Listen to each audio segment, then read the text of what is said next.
ಸತ್ಯ ಹೊರಬರುತ್ತೆ ಅಂತ ನನ್ನಂತೂ ನಂಬಿಕೆ ಇಲ್ಲ. ಆದರೆ ಇವತ್ತಿನ 6.5 ಕೋಟಿ ಕನ್ನಡಿಗರು ನೋಡಿದ್ದಾರೆ.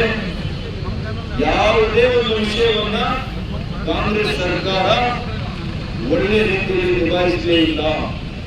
ಯಾವುದು 2 ವರ್ಷಗಳಲ್ಲಿ ಎಲ್ಲರೂ ಕೂಡ ಉಡಾಪೆ.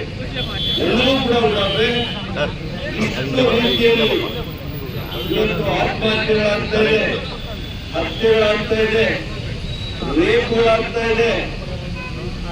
ಯಾವುದಕ್ಕೂ ಕೂಡ ಉದಾಸೀನ. ಗೃಹ ಇಲಾಖೆ ಇದೆಯೋ ಇದು ನನಗೆ ಗೊತ್ತಿಲ್ಲ. ಈ ರಾಜ್ಯದಲ್ಲಿ ಗೃಹ ಸಚಿವ ವಿಧಾನ ಇನ್ನೂ ಗೊತ್ತಿಲ್ಲ. ಮತ್ತು ಗೃಹ ಇಲಾಖೆಯ ಪಾಪ ಮಾನ್ಯ ಡಾಕ್ಟರ್ ಪರಮೇಶ್ವರ್ ಅವರೇ ನಿರ್ವಹಣೆ ಮಾಡ್ತಾ ಇದ್ದಾರಾ ಅಥವಾ ಬೇರೆ ಯಾರೋ ಎಲ್ಲೋ ಕೂತ್ಕೊಂಡು ಮಾಡ್ತಾ ಇದ್ದಾರೆ ಅಂತ ನನಗೆ ಅನುಮಾನ. ಯಾಕೆಂದ್ರೆ ಡಾಕ್ಟರ್ ಪರಮೇಶ್ವರ್ ಅವರನ್ನ ಹತ್ತಿರದಿಂದ ನೋಡಿದ್ವಿ. ಅವ್ರ ಆಡಳಿತದ ಸಾಮರ್ಥ್ಯ ಇದೆ. ಆದರೆ ಗೃಹ ಇಲಾಖೆ ಅವ್ರ ಕೈಯಲ್ಲಿ ಇಲ್ಲ, ಚಾಲು ಬೇರೆ ಯಾರ ಕೈಯಲ್ಲೂ ಇದೆ. ಇವತ್ತು ಕೆಟ್ಟ ಹೆಸರೆಲ್ಲ ಪಾಪ ಇವರು ತಗೊಳ್ತಾ ಇದ್ದಾರೆ, ಕೆಟ್ಟ ಕೆಲಸ ಮಾಡಿದ್ ಬೇರೆ. ಅದಕ್ಕೆ ನಾನು ಹೇಳ್ತೇನೆ, ಈ ಸರ್ಕಾರಕ್ಕೆ ನಿಜವಾಗಿಯೂ ಕೂಡ ನೈತಿಕತೆ ಅನ್ನುವಂಥದ್ದು ಸರ್ಕಾರಕ್ಕೆ ನೈತಿಕತೆ ಇಲ್ಲವೇ.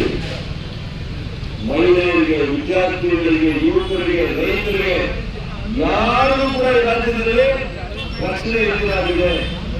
ರಕ್ಷಣೆ ಅನ್ನೋದೇ ಇಲ್ಲ. ನಾವು ರಾತ್ರಿ ಮನೆ ಸೇರಿಕೊಂಡ್ರೆ ವಾತಾವರಣ ಇದೆ.